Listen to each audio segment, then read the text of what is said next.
uyaran olmadı mı? Sen niye sıfıra vurdun? Biraz değişik oldu ya. Abicim bak biraz değişik değil bu. Ya babam ne dersin de keserken? Bak kesiyor verir misin bana? Ben de kes falan. Ama rahatlamışsındır. Böyle bir hava esiyordu böyle. Efil efil. Yolunda böyle güzel bir his alıyor. Bu arkadaş yayından çıkarıyor. Kabul ettim abi. Ben dedim seni de çıkaralım. Çok istedim. Aynı başına. Abi bak sen yayına çıksan izlenme rekoru kırarız. Ben de istemiyordum da arkadaşlar bak rica etti. Benim ona uğraşıyorlar. Yüksek olsun hocam şuradan. Buradan böyle şeklinde göbek komple çıkacak. Bunu nasıl yapıyorsun? Tabii üzerine bir şey daha koy bunu. Karton koyun. Yani şey... Tamam başlayabiliriz. Ay elim yandı. Şeker dağıtıverir misiniz ya? Şeker attım gözükmesin kamerada. O tabak Şimdi kesme kararı mı oldu şimdi? bardak var. Sana Hafif de böyle bir yemeğe karşı zevk ve arzu artmış gibi görüyorum. Yani. Tamam gözükmesin şeker attım diyor. Tamam. Yere at abi. Kameranın enerjisi yetiyor mu bakalım? Turcanki yere hani aynı anda pik gelecek. O pikten hemen Yazılımını otomatik yapıyor. yapıyor mu seni? Açık mı bu arada? Açık. Açık değil. Açık değil değil mi? Tuşa basın. Buzluğa mı basmışım? Tamam. Ses geliyor mu şimdi? 1 2 3 1 2 3. İlk dakikalar benim. Sesten gitti abi sizinki. Yapacak bir şey yok.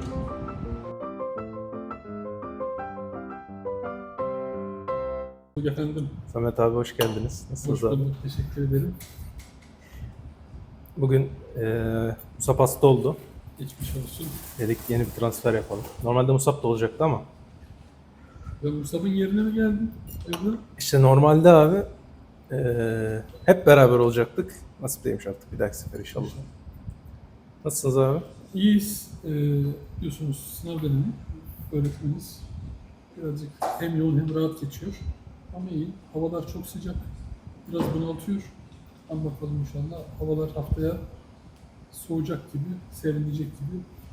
Haftanın gelmesini bekliyoruz. Hem tatil başlasın hem havalar serinlesin. Gece aslında güzel oluyor. Yağmur yağıyor, fırtına oluyor, serinliyor biraz da. Gündüzleri çok güneşli oluyor. Bugün öyleydi de dün gece bir hafta yağmur da yok şu anda. Evet. Yani Bir hafta biraz yanacağız. Çok sıcak ve zorlayıcı olacak. Burası serin bir ortam.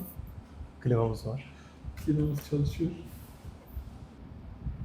Tabii Abi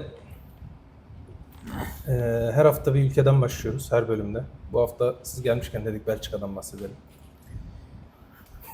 özel mi seçtiniz? Özel abi. Farklı seçenek Ben- alın. Belçika'yla bayağı ilgileniyorsunuz diye duydum abi. İlgi alanınızmış. Belçika değil ya, yaşıyoruz sonuçta. Hani ilgi alanından ziyade.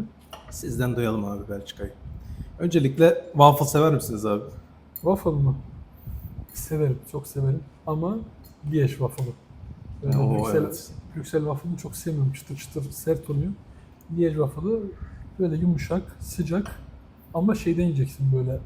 Gideceksin marketten falan değil ama ne diyorlar ona? Taze. Seyyar satıyorlar ya. Evet. Taze basıyorlar. Sıcak sıcak böyle boğazını, mideni her şeyini yapıyor yerken hamur gibi şrot mideye oturuyor. Ama tam yani waffle dedim mi akla gelen Liège waffle'ıdır benim için. Türkiye'de çok waffle'lar vardı eskiden, şu anda gitmiyoruz. Dolduruyorlar değil mi bayağı üstüne? Şöyle waffle oluyordu. Abi onu yemiyorsun ya, tamam mı? Sonra insanlar Belçika geliyor waffle yemek için. Waffle edince bu waffle mı diyor. Abi waffle bu. Belçikalılar malzemeden çalmış oluyor. Tabii hani renklendiren de oluyor waffle ama ben öyle Liège waffle düz sadesi diyorum. Çikolatamız var abi. Çok girmeye gerek yok zaten dünyanın en büyük çikolata. Bence çikolata ticareti. şöyle çok şeydir. Çikolata şöyle girebilirsin. Belçika'da çikolata çok meşhur üretiliyor. Burada başlıyor abi zaten. Yok, burada başlamıyor. Nerede başlıyor? İsviçre. İsviçre buradan alıyor. Yok, ilk çikolata kalıp hale gelmesini Hı hı. Nestle yapıyor. Hani kalıp çikolata yediğimiz şeyler var ya, ben bildim, tabii yanlış bilgim olabilir. Benim bildiğim Nestle, İsviçre'de, yani birkaç kişi daha var İsviçre yapan da, ya çok güzel, kakaonun üretimi yapılması buradan tekrardan geliyor da, Evet. ama asıl o ilk çikolata yapılması İsviçre ama büyük pazar yok herhalde. Ya da tam tersi büyük pazar olduğu için İsviçre geliyor aklımıza. Ben öyle biliyorum abi. Sonradan İsviçre alıp götürüyor diye biliyorum ama yanlış biliyor olabilirim. İkisi de olabilir aynı anda birebir. Hani paralel de gidiyor olabilir. Bir de zaten Avrupa iç içe yani. O onu alıyordu. Ama bu bunu değil mi, alıyordu. Belçika'da çikolatanın çok fazla Neuhaus var pardon. Neuhaus var Belçikalı. Evet. O bunu birazcık da marketinge çeviriyor. Yani büyük, o zaman tabii bu kadar büyük bir marka değil Neuhaus ama ne diyorlardı ona? İçinde böyle sütlü çikolata oluyor ya bir çikolatanın. Praline. Praline ilk Neuhaus yapıyor. Ama kalıp halinde çikolatanın basması yağdan çıkartılıymış. Kakaodan yağı alıyorlar ki kalıp olarak kalsın diye. Onu ilk İsviçre yapmış.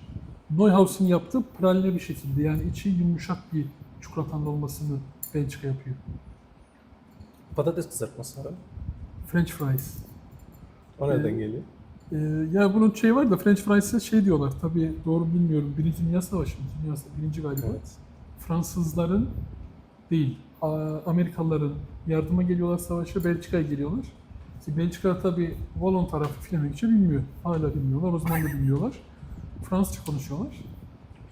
Diyorlar ki French fries, yani Fransızca konuşuyorlar. French fries oradan kalmıyor, yoksa buradan gitmiyor. Hani burada görüyorlar ama tabii ki Fransızca konuşulması, Amerikalıların da coğrafi bilgisinin çok fazla olmaması, onu French fries olarak kalmasına ilk aklına French fries kalmış.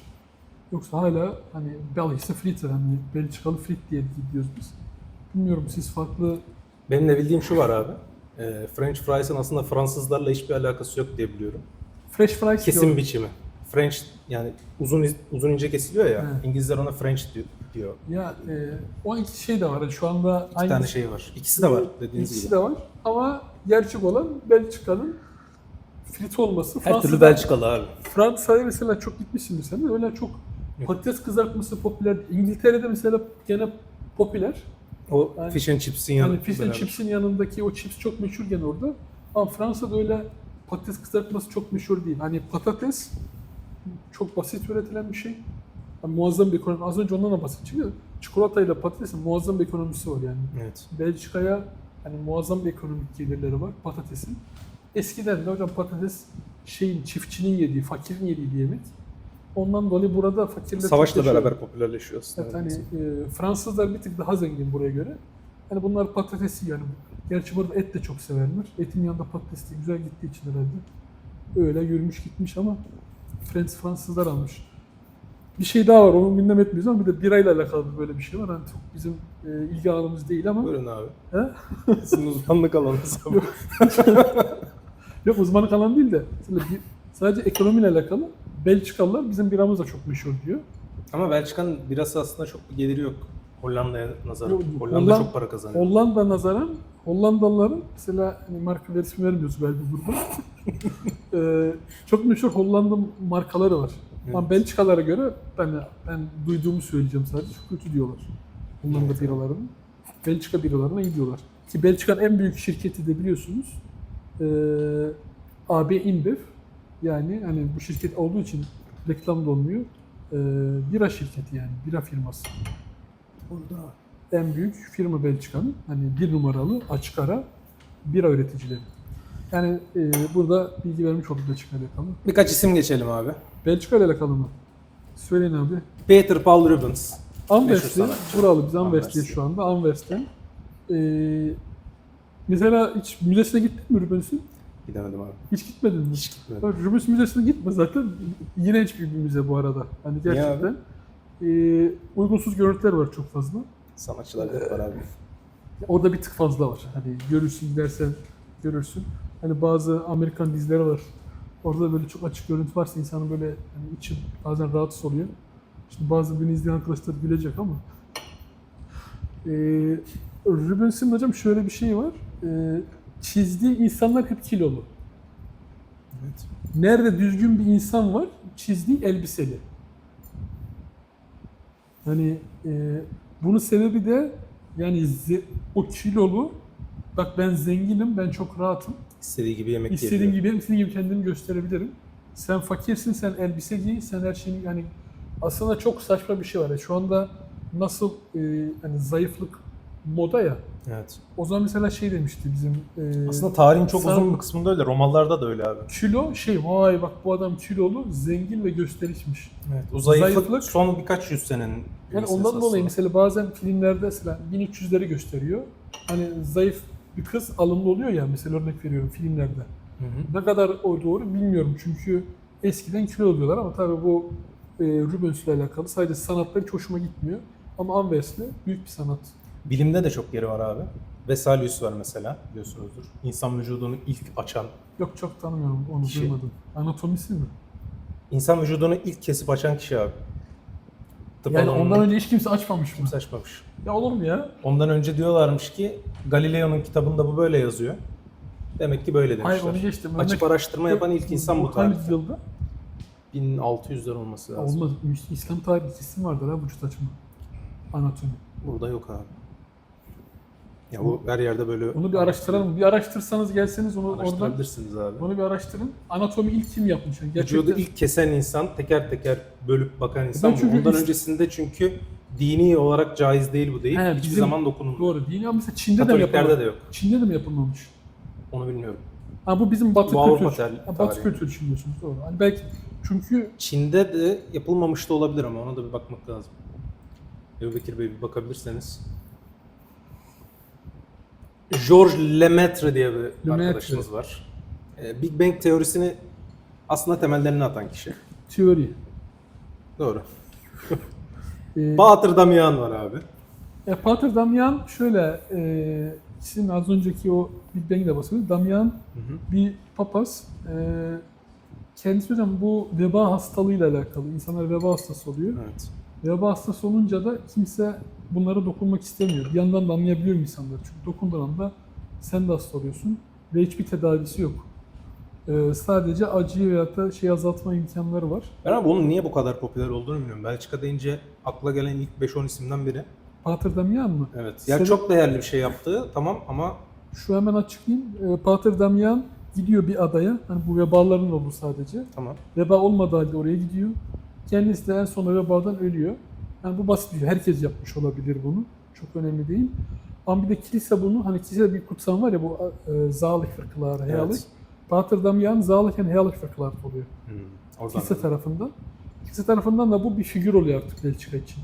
Hani öyle çok fazla böyle bir Zağlık ve Heyalık figürleri var Belçika'nın ama Pater Damian bunlardan biri. Ondan dolayı biraz meşhur oluyor. Tabii hikayesi çok daha fazla da büyük bizim soracağınız çok isimler vardır. Görüşeceğimiz. Hızlı hızlı geçelim abi bunları da. Jean-Claude Van Damme Popüler çok bir... meşhur bir sanat. İşte ben Sanatçı da değil aslında. hiçbir zaman Belçikalı olarak görmedim. Doğru. Belçikalı ama Amerikan hiçbir zaman kültürü. Amerika'ya taşındığı için birazcık oranın kültürünü aldı. Ama Belçika'da doğma büyüme diyebiliyoruz. Stromae var. Belçika'dan muhtemelen çıkmış en büyük sanatçıdır. Stromae, gerçek ismi neydi bunun ya? Stromae sanatçı ismi ama aklıma gelmedi. Şunu da az önce. Ben de onu- Ama Maestro'nun bir ters yazılması diye biliyorum Stromae da. Hani Maestro'nun harfleriyle ters Öyle de gerçek çevrilmiş. ismi neydi? Bilmiyorum sonra şey ya bu Hatırlamıyorum. sanatçılar da biraz popüler herhalde. Mesela Türkiye'de bana 3 tane bir sanatçı ismi versene şu anda aklına gelen bir sanatçı ismi söyle. Tarkan. O gerçek ismi mi? Değil. Değil bence. herhalde. Onun Tarkan diye isim mi olur abi? bence Gerçekse o. mesela Seda Sayan'ınki değil. Bülent Ersoy ismi değişti. Sezen Aksu değil. Sezen Aksu gerçek ismi değil. İbrahim Tatlıses'in ismi değişti. Müslüm Gürses'in ismi değişti.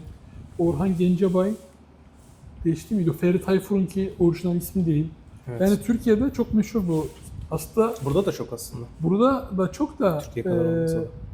şey ama biraz Türkiye'de isim değiştirince sanatçı ismi almıyorlar. Örnek veriyorum. Bazıları sanatçı ismi mesela Ceza örnek veriyorum. Evet. Sanatçı ismi belli. Ama adam mesela ne yapıyor? Sezen Aksu yapıyor. Hani isim gibi soy isim. Aynen. Ama herhalde daha popüler, araması daha kolay, bulması daha kolay diye Stromae'da geri Belçika'ya dönelim. Büyük bir sanatçı. Hani dünya çapında bir numarayı uzun süre tutmuş birisi. Evet. Yani bu kadar küçük bir ülkeden böyle güzel şarkı çıkartıp bir numarada olması. Sonra da kendi bıraktı aslında. Orayı kaybetmedi. Yok kaybetmedi de birazcık herhalde o yoğun ilgiden çok yoruldu. Onu bir Evet. ara açıklıyor. Çok fazla yoğun ilgi istemiyordu. Ondan dolayı dedi ki ben biraz sanattan Kendisi uzaklaşayım. bıraktı aslında. Bir ara Küçülmeyi geri kendi geldi. istedi. Geçen sene mi 2 sene önce bir geri bir şey denedi. O da tuttu bayağı. İzlenmesi falan. tuttu. Sonra geri bıraktı. Hani sadece herhalde paraya mı ihtiyacı oldu diyelim. çok da Sıkışmış para biraz abi. çok da para ihtiyacı olacağını düşünmüyorum ama Futbol deyince akla ilk gelen ülkelerden birisi Belçika abi. Şu açıdan çok değerli. Ülke çok küçük. 11 milyon nüfus var. Ve dünya çapında yani yüzlerce futbolcu yetiştirmiş. Ve en son şu anda biraz düşüştü ama milli takımı uzun bir süre zirvedeydi yani listelerde. Ufacık bir ülkeden bu performans inanılmaz bence. 84'te yapıyorlar bunu. Evet. 1984'te böyle bir performans var Belçika'nın. O zaman Jean-Marie Papst herhalde o kadro. Büyük meşhur bir onların bir yarı final oynadıkları Dünya Kupası'nda bir maç var. Kimi elendiler hatta? Meksiko'ya, evet.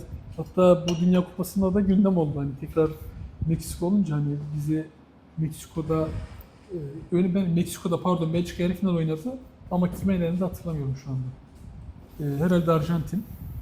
Arjantin'in o meşhur finalde Maradona'nın gol attığı sene. Eğer Belçika gitseydi belki Belçika yapacaklardı golü. Ama Kevin De Bruyne yıllarca dünyanın en iyi orta sahalarından biri oldu. Premier Lig'in birincisi. bana sorsan hala en iyilerinden biri.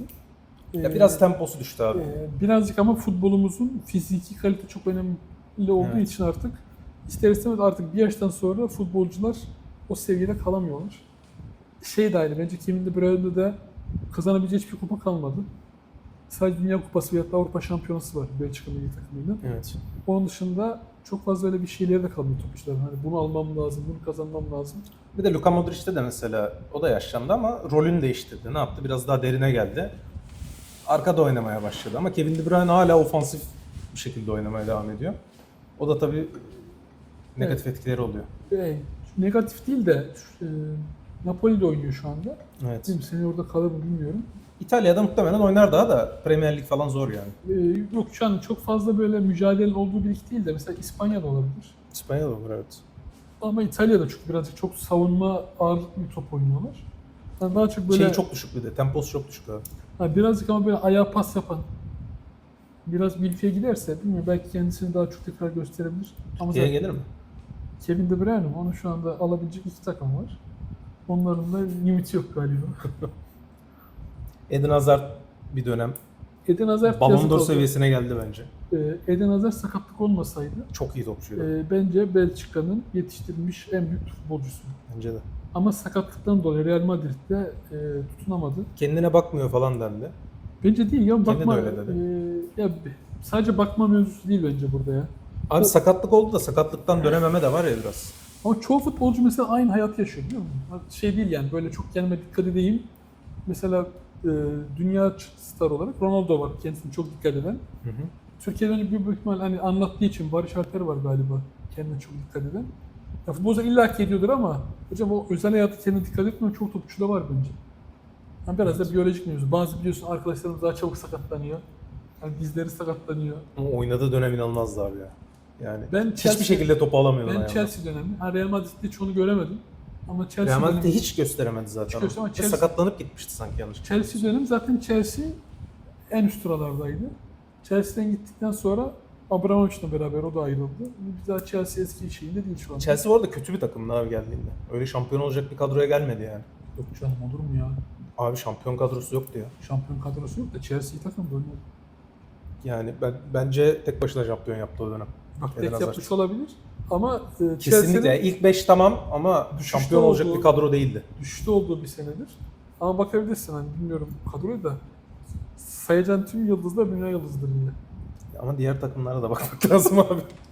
Evet, tabii Premier Lig'den bahsediyoruz. Yani. Premier Lig'de standartlar çok yüksek. Eddie Merckx var. Abi eğer bir tane sporcu diyeceksen Belçika'dan bir tane sporcu seç. Belçika tarihini anlat. Eddie Merckx'tir. Çünkü dünyada bir numara. Nasıl dünyada Lionel Messi, Cristiano Ronaldo, Maradona var. Tartışabilirsin kim daha iyi değil mi? Hani Maradona mı, Pele mi, Ronaldo mu, Messi mi? Ama bisiklette bu tartışmaya kapalı. Eddie Merckx'tir. Bunu herkes de kabul eder. Yani dünyanın bir numaralısıdır bisiklet yarışında. Yani o noktada da bence Belçika bundan dolayı bilmiyorum görüyorsun da çok da insana acayip çok bisiklet sürüyor. Ben de Tabii şu abi anda sürekli sokaklar kapanıyor. okulda bisiklet sürüyorum o değil yani kapanmasa da 20 arkadaş bir yere bir tura biniyorlar Belçika'da. Burada çok fazladır. Bir de bisiklet yolundan gitmezler. Araba yoluna çıkarlar. Böyle saatte 40-50 kilometre hızla abi saatlerce bisiklet sürüyorlar. Ben elektrikli bisikletle gidiyorum. Arada elektrikli gidiyor, tamam mı? Elektrik gidince ben saat çekiyorum. Gidiyorum ama iyi sürüyorlar yani. Hatta şey var, bu Müslüman olan çocuğun adı neydi ya? Bisiklet şu anda Belçika'da bir numarası. O bisikleti ben takip edemiyorum. Çok yavaş. Çok uzun sürüyor. Müslüman oldu o çocuk ya. Eşi Faslı. Evet, aklı isim atmıyorum. Çok takip ettiğim bir çocuk da.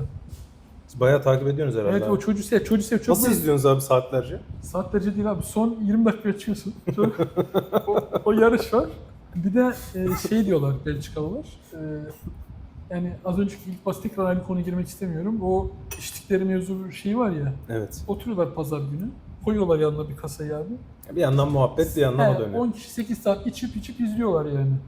O olabilir bak. Muhabbet güzel o yani. aktivite. Yoksa aktivite bu aslında. Çünkü takip etmen gereken bir mevzu da yok. Hani muhabbet edebilirsin Aynen. izlerken. Bir şey olmuyor aslında. Çünkü sadece 10 Heyecan dakikada oluyor. Yani gerekiyor. son 10 dakika değil. Son 3 dakikada olan oluyor. Hani orada bir yarış oluyor. İlk birinci gelenler şey yapıyor. İşte o şey işte adı neydi o çocuğun da aklıma gelmedi. Remco Evenepoel. Teşekkür ederim. Teşekkür ediyoruz. Remco Evenepoel. Abi bu arkadaş Anderlecht'te oynuyor. Hı hı. Yani Anderlecht'te oynarken diyor ki ben topçu olmayacağım. Top ne ya, sıkıcı bir şey diyor. Topu bırakıyor. Aslında çok saçma. Çok Top yetersiz. nasıl sıkıcı bir şey abi? Ya herhalde ya sakatlık mı? Bir mevzu var, tamam mı? Hani bu arkadaş top oynamak istemiyor, bırakıyor. Sakatlıkta çok zorlanmak. Ama 16 yaşında, 15 yaşında bisiklete başlıyor. Ve şu anda Belçika'nın bir numarası. Dünya şampiyonusu. Ayrıca de bir Faslı kızla evlendi ve Müslüman oldu. Çok şeyler var böyle, bayram mesajları falan paylaşıyor. Hoşuma gidiyor yani. Bir de Ama zaten Belçika ve Hollanda arasında gidip geliyor genelde o bisiklet yarışmalar. Diğer ülkeler pek yok yarışmaya çok giremiyor sanki. yarı olur mu? Şu anda Potkar var bir numara. O Macardır. O şu anda bir numara o. Yok, geçmişe bakarak diyorum. Geçmişe Son mi? zamanları Yok, şu takip anda etmiyorum. son 10 yıl Potkar birazcık domine etti. Bir tane daha var domine eden. Onun tüm kupaları alındı abi. Şu anda o da İngilizdi. Onun ismi gelmiyor aklıma. Doping mi kullanmış? Doping kullandı abi. Onun Eddy Merckx o geçecekti. Tamam mı? Hani Aynen. Eddy Merckx bahsettik ya az önce. O geçiyordu. Doping de geçememiş abi, de öyle düşün. Yok, doping aldı. Tüm şampiyonluklarını aldılar. İşte bu. Hani Eddy Merckx Eddy gene Merckx lobisi o da olabilir. Hani öyle bir bisikletle alakalı şey var. Kim Clijsters var, tenisçi. Ve Nafi Tiam var. Sporcu ikisi. Hep tatloncu. Bu da şu yüzden söyledim abi. Olimpiyatlarda birçok altın madalyası var. Ve mesela bir olimpiyatta altın alıyor. Ertesi sene kendi rekorunu geliştiriyor. O tarz bir dominasyonu var kendi dalında. Bu da bir ara bayağı meşhurdu yani. Hani aslında Belçika'da şu hani her yerin çok meşhur insanları vardır. Hani Evet. çok sayılabilir, gitmez bile. Hani sizin aklınıza gelen belki yüzlerce isim vardır. Belçika aslında küçük bir ülke ama insan yetiştirebiliyor. Bunun ana sebeplerinden biri de bence eğitim. Evet. Eğitimle alakalı. İnsanların potansiyeli ya futbolcu adam. Ya Türkiye'de düşünebiliyorsun, Galatasaray'da oynuyorsun. Diyorsun ki ben Galatasaray'ı bırakacağım, gideceğim hani alt sporlardan ne var? Okçu olacağım. Abi insanlar boğarlar. Ya manyak mısın, git Galatasaray'da kal, bir şeyler dene. Hatta Anderlecht altyapısında biliyorsun. Yani Anderlecht altyapısından çok yukarı çıkma ihtimalin de var. Ama insanlar kendi... Osimhen buradan çıktı abi.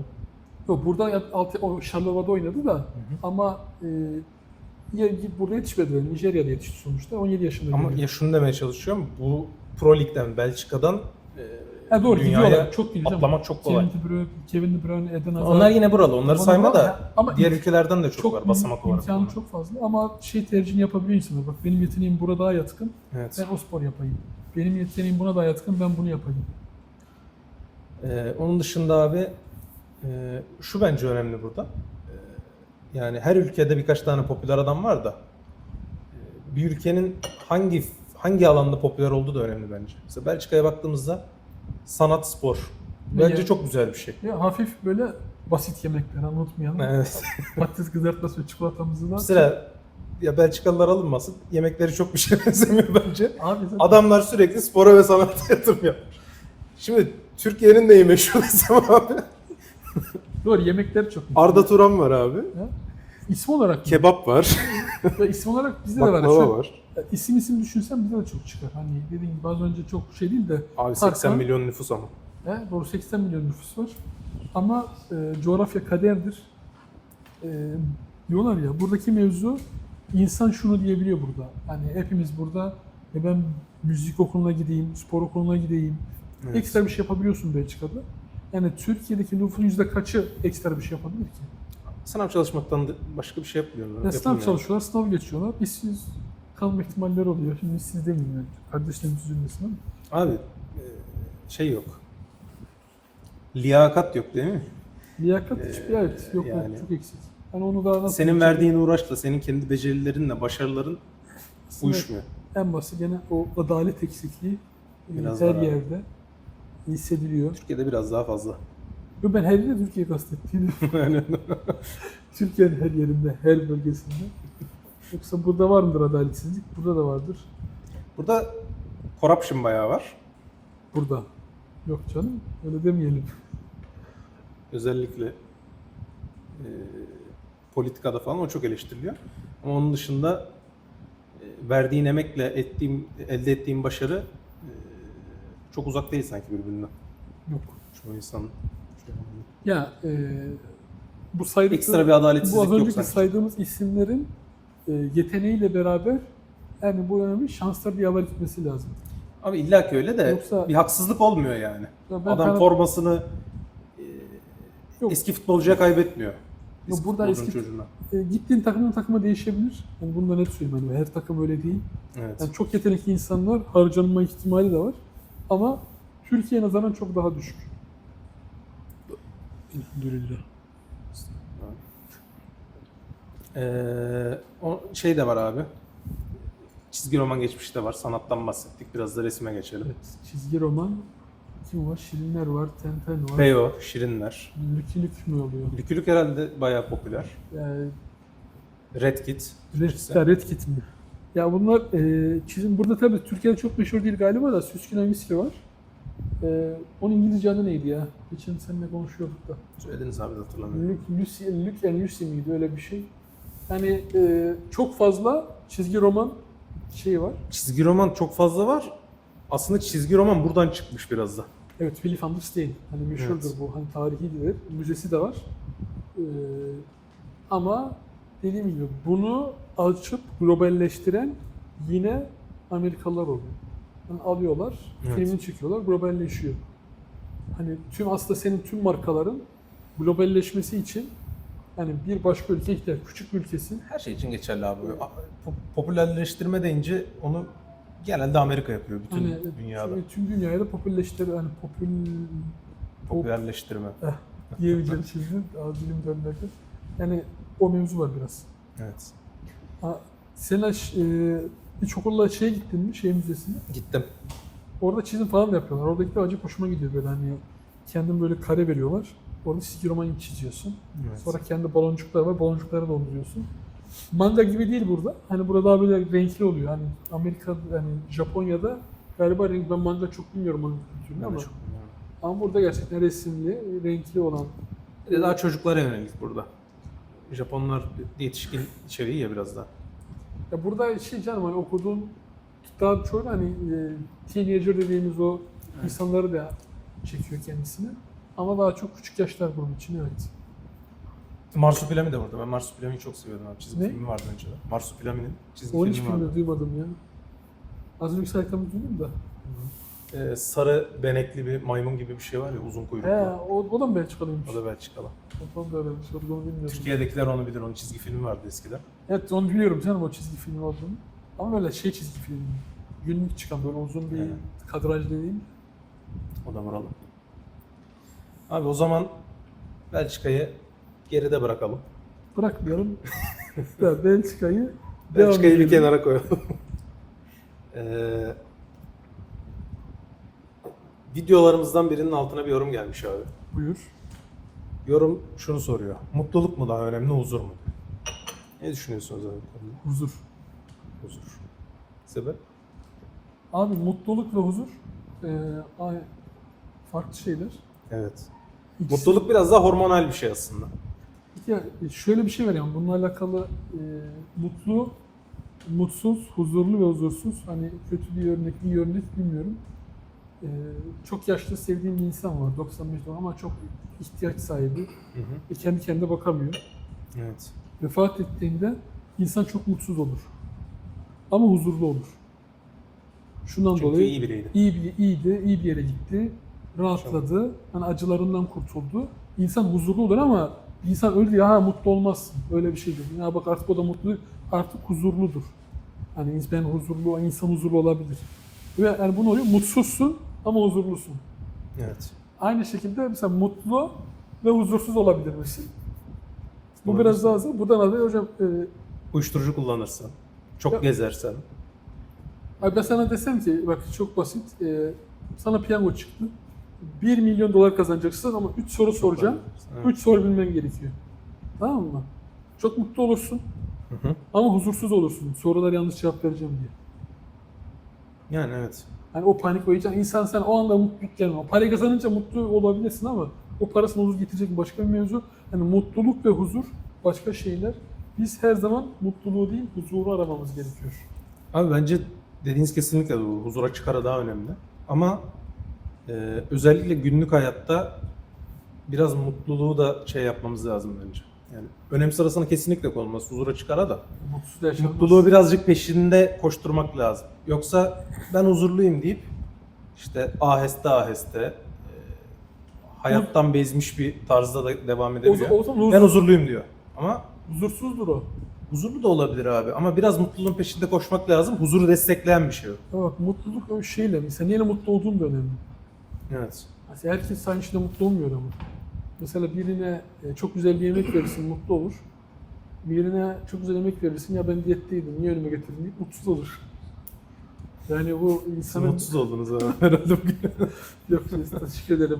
Yavuz kardeşim de bana kendi eliyle trileçe yapmış. Az önce onu yedik, çok lezzetli olmuş. Eline sağlık tekrardan. Afiyet olsun abi. Ben de baktım tadına. Çok lezzetli olmamış ama afiyet olsun. Yani mutluluk ve huzur bence birbirine bağlı. Evet. Yani etki eder birbirini. Ama illa mutlu olacaksın, huzurlu olacaksın, mutsuz olacaksın, huzursuz olacaksın diye bir şey yok. Bence şu mümkün değil abi. Hiç mutlu olmayan birisi huzurlu da olamaz bence. Ya kendi kendine bir mutluluk kaynağı bulması lazım ufak tefek insanın kendine. Yok. Huzurluyum diyebilir ama Ya şöyle, ufak tefek şeylerden mutlu olan birisi diyebilirsiniz mesela ama onda da bir mutluluk var.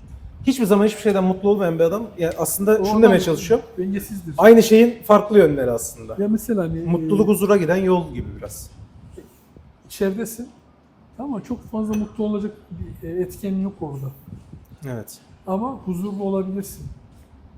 Ama işte küçük şeylerden mutlu Mesela olduğun orada için küçük orada şeylerden alışıyorsun. mesela duyuyorsun insanlar hani anlatıyorlar ya. Ya işte bir arada gelip işte çay yapardık, menemen yapardık anlatıyorlar mesela. Ben yaşamadığım için çok fazla girmek istemiyorum.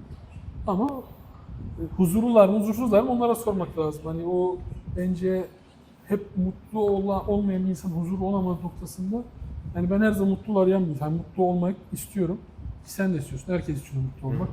En basit örneği az sonra belki şey yaparsın. Maç izliyorsun, mutlu olmak istiyorsun abi, tamam mı? Hani inşallah Fenerbahçe kardeşlerin de vardır ama Birisi şu an bize bakıyordu. maç izliyorum ben Galatasaray olarak. Mutluyum, huzurluyum. Fenerbahçe'de maç izliyor, mutlu ama huzursuz bence. Mutlu da değil Çünkü abi. şöyle mesela ben örnek veriyorum. Galatasaray şampiyon olamazsak olamayalım. Ne olacak Bir diye. de şu açıdan düşün abi. Aslında biz Galatasaraylılar olarak senenin çok daha uzun bir süresinde mutsuz geçiriyoruz. Transfer yapmıyoruz.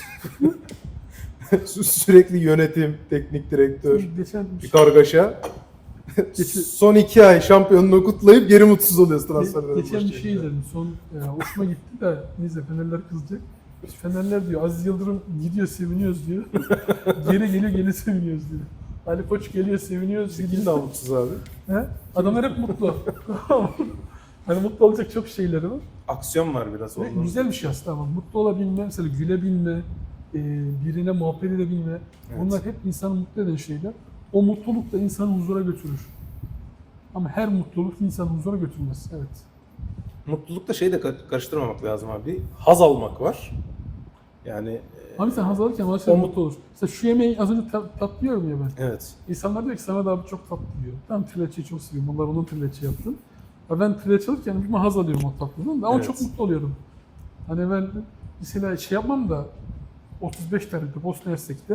Ya ben o treçe yiyeceğim diye yürüyorum abi o yoldan. Yürüyerek olsa gidiyorum. O tatlı yenecek. Yoksa ama o gayret geliyor. O gayret belki mutsuzluk veriyor bana. Yoruyor beni. Ama en sonunda tatlı yerken mutlu oluyorum. Haz da denebilir buna. Belki de emeğin karşılığını alabilme. Evet. Ya birçok yoldan mutlu olabilir insan. Çok genel bir kavram dediğiniz gibi. Evet. Burada bir sonraki konuya geçelim. Burada aslında Musab olsa çok güzel olurdu. Bize psikolojik altyapısını da anlatırdı bunun ama. Sorumuz şu abi. Şimdi zeka diye bir kavram var. Var. IQ. Ne demek istersek. Musab şu açıdan dedim. Musab IQ testi falan yapabilen bir insan. Yapmış ya da var. Bana da yaptı. Şunu sormak istiyordum özellikle Musab'a. Sizin de fikrinizi alayım. Abi IQ neyi ölçüyor acaba? Yani çünkü zeka dedik mi? Mesela hızlı matematik soru çözebilmek zeka mıdır? Zekadır. Bir şeyleri iyi ezberlemek zeka mıdır? Zekanın bir kısmıdır. Ama şunu da görebiliyoruz bazen. Bazı insanlar motor becerileri çok yüksek. Zekası, hafızası falan filan. Ama yani içerisi boş hissettiriyor abi. Yani çok hızlı yapıyor her şeyi. Kafa çok çalışıyor ama bir düşünce yok mesela. Ama o adam IQ testi yapınca Abi, 150 çıkıyor. IQ şöyle bir şey. Aslında işlem gücü gibi. Evet. Hani beynini ne kadar doldurursan onu ne kadar hızlı kavrayıp anlayabilir, ne kadar sorun çözebilir. Genetik bir şey zaten büyük oranda. IQ onu gösteriyor. Ama onu ne kadar dolduracaksın, ne kadar şey yapacaksın senin gayretinle alakalı. Evet. Şimdi IQ'su olmayan, yani IQ'su düşük olan bir insan, yani düşük derken hadi normal bir insan seviyesinde benim gibi.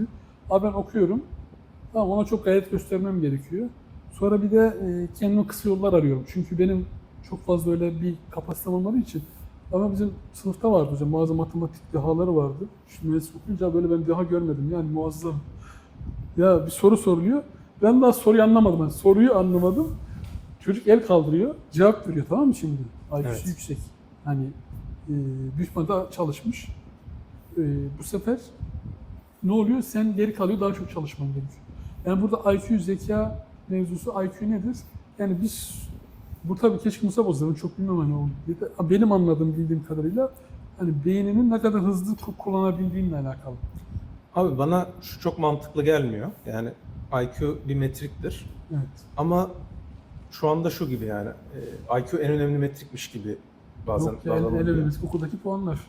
Ya, tabii ki o ama mesela bilinç bunun neresinde bilmiyorum yani bir insanın bilincini ölçebiliyor muyuz? Ölçemiyoruz ama IQ'dan çok daha önemli bir metrik bence. Adam kendinin ne kadar farkında, dünyanın ne kadar farkında, hayatın ne kadar farkında. Yani işlemleri çok hızlı yapan bir adam Ama hiç dünyadan alakası yok, dünyadan haberi yok gibi olabiliyor. onlar işte bu farklı Ölçülmesi de zor bir şey ama farklı biraz. sorular, insanın kendisine sorması gereken sorular onlar. Evet.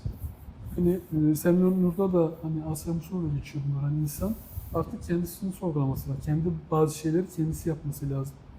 Yoksa sen olacak da hani ben de biliyorum ben çok zekiyim. Doğru yaptığın her şey doğru olabilir. Ama sen kendine doğru soruyu sordun mu?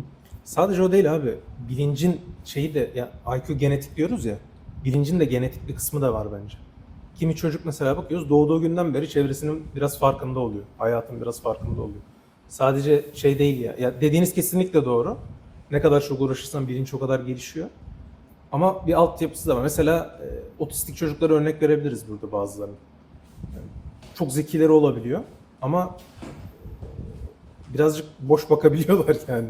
Hareketlerinde biraz bilinçsiz davranabiliyorlar. Hocam ama şimdi otizmin hani o farklı bir şey. Hani Farklı onlar- bir şey tabii ki Yani ama onlar- örnek olsun diye ben söyledim. onları IQ'lar çok şey yüksek yapmam. olabiliyor. Mesela hani kim var? Elon Musk var değil mi? Çok yüksek IQ'su var diyorlar. Otizm çok. Bilmiyorum abi. Hani otizm değilmiş o da. Hani şey değil.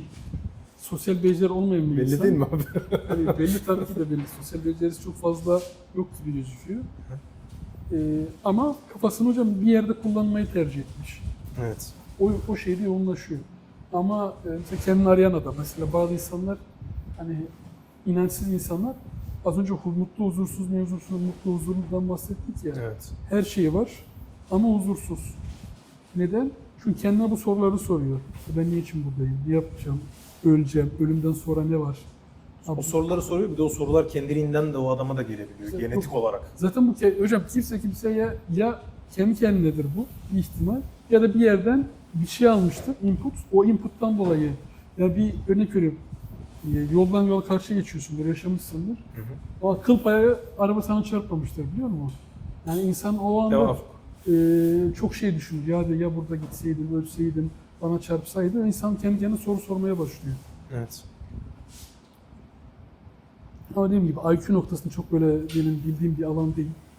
Ya bana bir tık abartılan bir metrik gibi geliyor da abi, o yüzden bir şey yapmak istedim. Musab Öğretmen- olsaydı tabii ki çok daha güzel olurdu. Benim öğretmenim, şimdi bizim öğrenciler de var. IQ'su yüksek, Hı hı. puanları çok kötü. Evet. IQ'su Örnekleri düşük, çok fazla abi. IQ'su yani orta seviyede, puanları çok iyi. O çok iyi olması çok çalışmasından. Hani o Evet. ama o IQ'nun düşük olması, yani yüksek olup düşük puan almasının sebebi de hani eğitime önem vermemesi, biraz da lakayt davranması. Hani bu da şeyden de olabiliyor bazen. Bir şey çok iyi anlama, çabuk anlama, her şey çok basit geliyor ve hiç ilgisini çekmiyor. Ama onu nasıl yapacaksın? O eğitim sistemi bir şekilde çözmesi gerekecek. Ben şu anda çözemediğim bir nokta. İleride çözersiniz abi inşallah. İnşallah.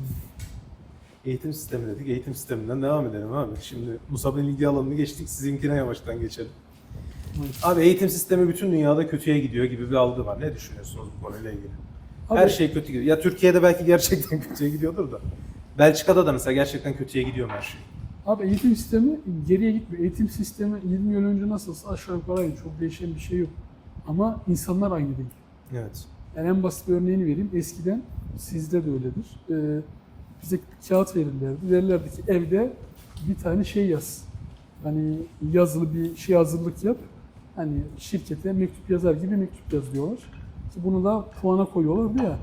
Şimdi bunu yapamıyorsun. Nasıl yapacağım? Mümkün değil. Çünkü çocuk bunu Gemini'ye, GPT'ye ya da Cloud'a kim olsa soracak. Oradan cevabını alacak. Onu da kalemle kağıda kadar geçirecek. Yani burada artık eğitim sistemi değiştiği için ona göre de birazcık ilerleme ve nasıl kullanacağımızı karar vermemiz gerekiyor eğitim sistemi. Eğitim sisteminde şu anda çocukları yani ezbere dayalı bir eğitim sistemi tartışılması gerekiyor. Çünkü Hiçbir değeri ezberleyebileceği kalmayabilir 5-10 sene. ezberlerin hepsini zaten bulabilecek. Evet. Ama bu da böyle bir tehlikeyi doğuruyor.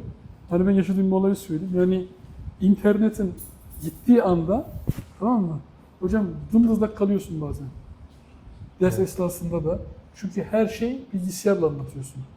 Ama o bir gidince ya ne anlatacaktım? Kitabım dahi benim hani Aslında sende yok o bilgi. fiziki kitap bana vermediler. Evet. Yani çok pahalıymış.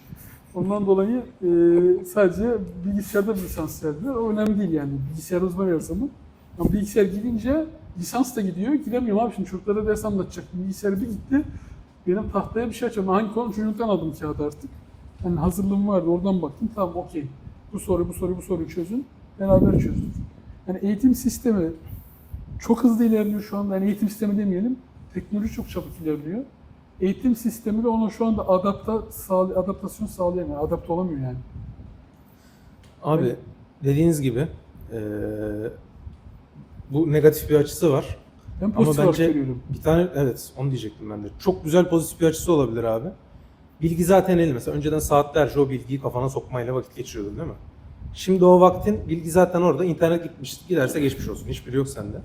Ama internet gitmezse eğer vaktinin çok daha uzun bir süresini o bilgiler arasındaki bağlantıyı kurmaya harcıyorsun. Ama Bir şöyle, konuyu anlaman çok daha kolaylaşıyor. Anlamaya çok daha fazla zaman veriyorsun. ama şöyle O açıdan geçirilir benim. ezberlerken bir eski mevzuları Hı. ezberlerken kafanda onu bir yere oturtuyorsun, tamam mı? Aslında kafanda zaten sen çalıştırıyorsun orada. İşte tarih çalışıyorsun diyelim. Hani 2 tane tarih çalışan var. Mesela ben okurdum, anlamaya çalışırdım tarihi. Evet. Kimileri de ezberlemeye çalışırdı, tamam mı? Hani ezberlersen ezber sorularında daha iyi alırsın. Bu da orta 1, orta 2, orta 3. Anlamaya çalışanlar çok daha avantajlı olacak. Tabii. Orta 4, orta 5, orta 6'da zaten tarih derslerinde artık bilgiden ziyade bilgiyi nasıl kullandın? Hani Evet. sana diyor ki bu olay var, sence ne düşünüyorsun diyor. Hani ezberi gittiğin anda sıfır. Çünkü onu sormuyor sana. Ama mevzu ezberlemeyen bir insan kafasını çalıştırmadığı sürece yani beyni jimnastik yapması lazım. Sadece yapay zekaya sorarak, yapay zekayı kullanarak, bilgiyi internetten alarak beyni jimnastik yapmayacaksın. Bu sefer beyin hücreleri ne kadar sağlıklı bir şekilde çalışır onu bilmiyorum. Abi ben ona şöyle pek katılmıyorum. Yapay zeka aslında çok hızlı bir şekilde ve çok verimli bir şekilde bilgiyi sana getiriyor. Ama çok zeki değil yani. Ya benim kendi tecrübem. O bağlantıları senin kurman lazım. Ona destek olman lazım. Ve konuyu da biraz bilmen lazım. Ya bu şunda işe yaramaz. İşte bir yerde çalışıyorsun, kod yazman lazım. Yapay zeka dersin ki şöyle kod yaz, bitti. Onu tamamen kendi yapar. Ama özellikle işte eğitim olsun, o tarz bir şey olsun. Çok zeki bir şey değil aslında yapay zeka. Bilgiye çok kolay ulaşıyor. Yok, yapay O zekayı senin katman lazım. Ya şöyle hani ben şu anda Copilot'ta kullanıyorum Microsoft'un özellikle. Örnek veriyorum 100 kişiye soru sordum, tamam mı diyelim. Soru geldi, bunu analiz etmesi çok zor, kolay değil. Evet. Hani alacaksın soruları tek tek cevaplayacaksın, bakacaksın. Atıyorsun abi Copilot'ı. Diyor ki bana bunu analiz et. Hani ben ne yapmam gerekiyor? Şak çak çıkartıyor bana, tamam mı? Hani madde madde. Diyor ki mesela 40 kişi bunu demiş, 30 kişi bunu demiş, 20 kişi bunu demiş. Bir de herkes farklı yazıyor cümleyi. Yapay zeka bir de o cümleleri okuyup hani kendine translate ediyor. Sana göre tekrar çıkartıyor. İşin sıkıcı kısmını yapıyor aslında. Ve Böyle- çok zeka gerektirmeyen Ben kısmını orada yapıyor. mesela kullanılması taraftarıyım. Özellikle analiz kısmında. Evet. Analiz kısmı çünkü çok vakit yiyen bir şeydi ve çok kafa yorması gereken bir şey değildi. Ama bilginin ezberlenmesi bence devam edilmesi gereken bir mevzu. Tabii ki. Hani o noktada onu iptal edersem mesela eğer ki bilgi ezberlemeyin. Mesela matematikte şey vardır. Hesap makinesi kullandırmıyoruz çocuklara. Tamam mı? 1. sınıf. 2'den sonra kullanmak serbest. Niye? Çocuk 2'den sonra hep kullanacak bir daha. Evet. Ama işlem yapabilmesi gerekiyor. O kafasını yorması lazım ki anlasın. Çünkü bir müddet sonra bak yapay zeka çok kullana bence 10 yıl sonra biz bunun şeyini göreceğiz. Abi yapay zeka bence zaten belli bir yaştan sonra kullanılması etkili. Belli bir yaşın altına indirdiğinde onu şu anda bizim okulların kolay olmasından kaynaklı bence. Yapay zekanın direkt cevap verdiği şeyleri soruyoruz biz zaten başlangıçta. Lise 3'e 4'e kadar öyle yani. Biyoloji sınavları mesela. Bu prosesi ezberle diyor. Sonra sınavda o prosesi yazıyor. Matematik hadi biraz ayrışıyor ama o da belli bir seviyeden sonra. Şu matematik... Onları aslında değiştirirsek belki daha etkili olabilir. Mesela ben bizim öğrencilere şey demiştim hani soruyu anlamadınız bana da sorabilirsiniz ama yapay zekaya sorun bu soruyu bir tane örnek verin bu şekilde çöz deyin. Yapay zeka aynı şekilde çözüyor hani o metotla. Evet. Senin sorunu çözüyor ve bana adım adım açıkla de. Sana adım adım ne yapman gerektiğini açıkla. Anlamadım daha basit Türkçe, daha basit Hollandaca, daha basit Fransızca ile anlat bana de. Daha basit Fransızca, Hollandaca, Türkçe sana o kavramları tek tek açıklıyor. Yani bu noktada- Açıklamada da çok iyi mesela. Çok özet ve çok kolay bir şekilde açıklayabiliyor özellikle. Ama tabii işte Yüksek modelleri yanlış bir loop'a kullanıyorsanız. girdim problem o ya. Yani yanlış bilgi alma ihtimali yüksek orada. Temel şeylerde yok abi ya. Ya belli olmuyor. İlkokulda ben İlk- çok karşılaşmadım yani. İlkokulda olmaz zaten çok İlkokulda, bilgi. lisede. Ama o Onlar lisede, zaten temel bilgiler ya. Lisede yanlış yapıyor. Hani temel bilgi matematiğe dahi hata yapabiliyor. Yani örnek veriyorum. Abi ileri modeller iyi ya. Ben, Ben onu az ileri çok model takip ediyorum. kullanıyorum şu Öyle anda. mi? Hani hata herkes yapabilir. Onlar da hata yapıyor. Biz hani normal işletim gücü hocam. Bence şöyle bakmak lazım. İnsan da sana yanlış anlatabilir. Hoca da yanlış Yanlış anlatıyor. anlatılır. Aynen. Ama dediğim gibi Çok bir fark yok bence. eğitim sisteminin şimdiki sisteme hızlı bir şekilde adapte. Sadece o değil hocam. Eğitim veren, insanlara bir şey öğretmeye çalışan herkesin hızlı bir şekilde bu sisteme adapte olması lazım. Evet. Olmayınca çünkü geride kalıyorsun. Boş zaman kaybediyor aslında çocuklar. Ben boş zaman değil, ben ezberlemenin boş zaman kaybı olduğunu düşünmüyorum. Yok, ezberlemek açısından demiyorum. Zaten ezberlemiyor. Zaten AI'ya soruyor. Verdiğin ödevleri zaten AI'ya yaptırıyor. O açıdan boş zaman kaybediyor. Şu anda şunu fark ettim, ben şimdi öğretmen oldum sınıfta, ya dedim ben o zaman yapay zeka yaptırdım diyorum. Baktım bana yanlış cevapları geliyor, tamam mı? Hiçbir sormadınız yapay zekayı.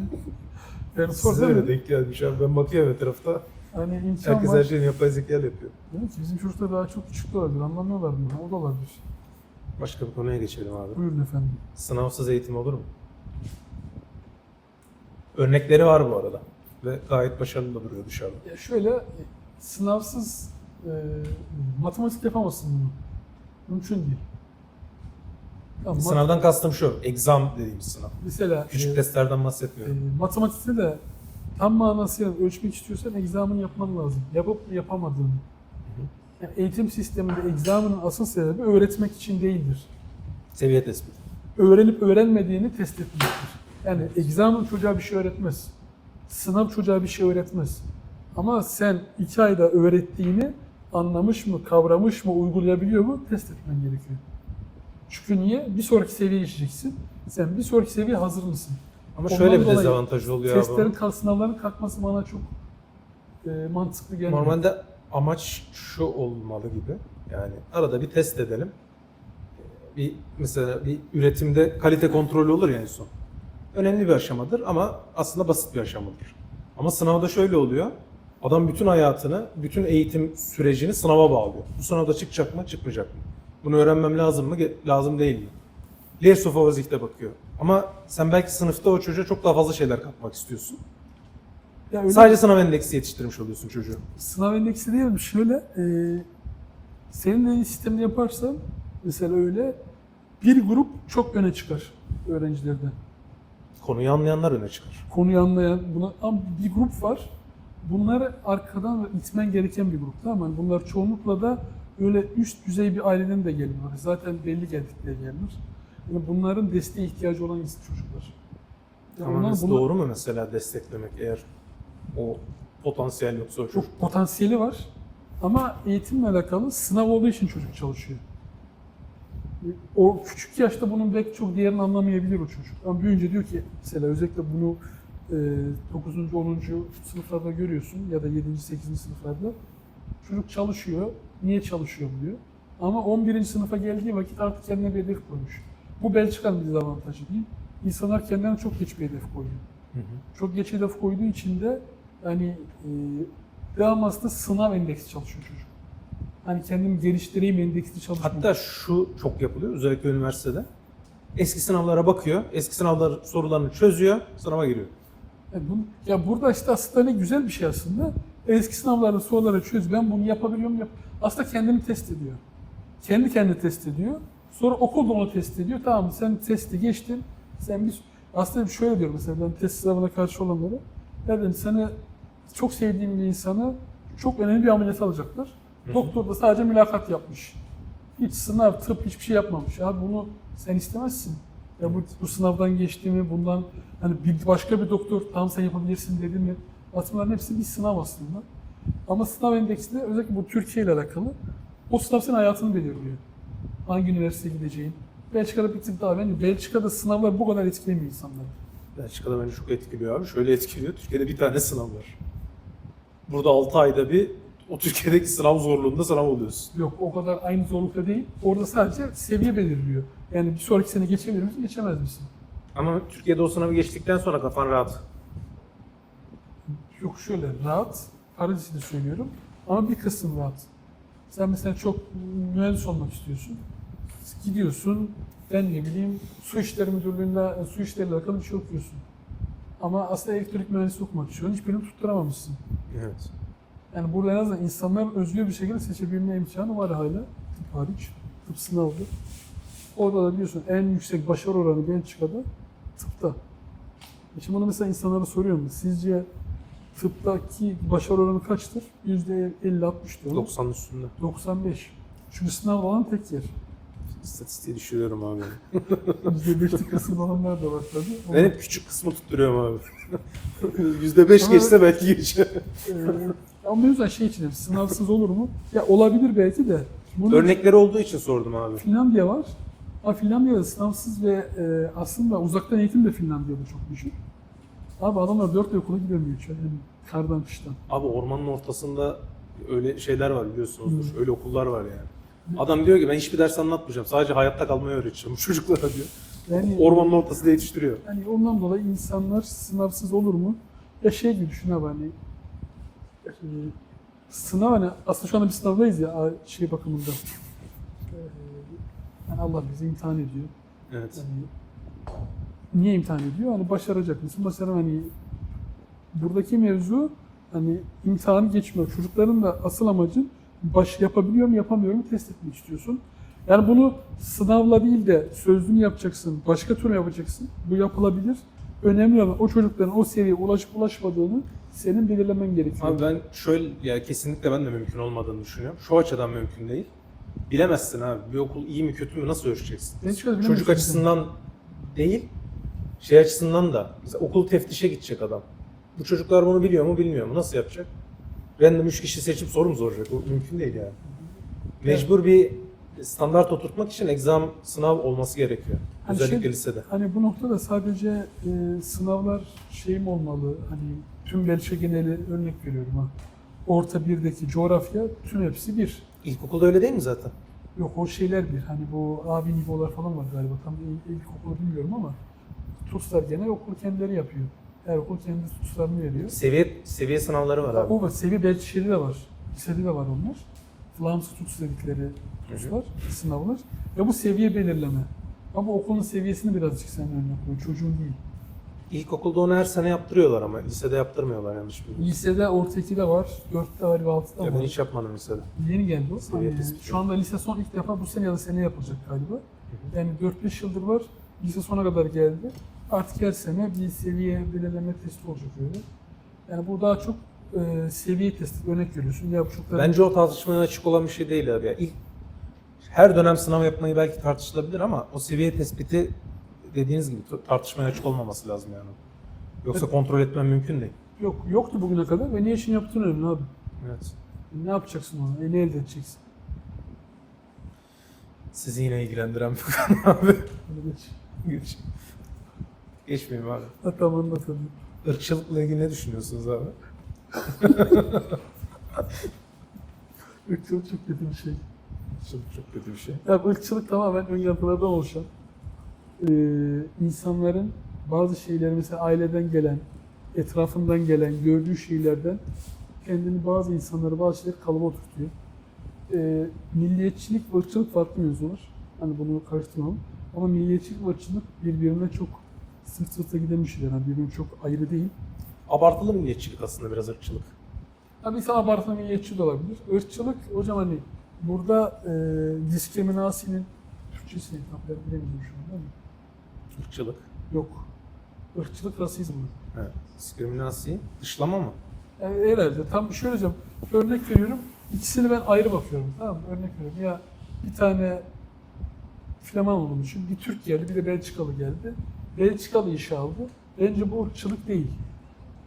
Tabii ki değil abi. Bir sürü kriter var orada. Yani yok, yok. İkisi de aynı. Hatta Türk bir tık daha iyi sadece. Belçikalı arıyor yani. Ben genel ırkçılık olarak görüyorum. Ben ne zaman ırkçılık olarak görüyorum? Ya baktı, hiçbir şeye de bakmıyor. Baktı hani burada Samet yazıyor, salla hani bu gitsin. Ya bu ırkçılık yani direkt isme bakarak beni dışlıyorsa bu ırkçılıktır. Evet. Bu kötüdür. Ya baktı ya işte burada bir Arap isim var, ya bu Arapmış. Bu ırkçılıktır. Ya hiçbir içeriğine bakmadan bu kötü.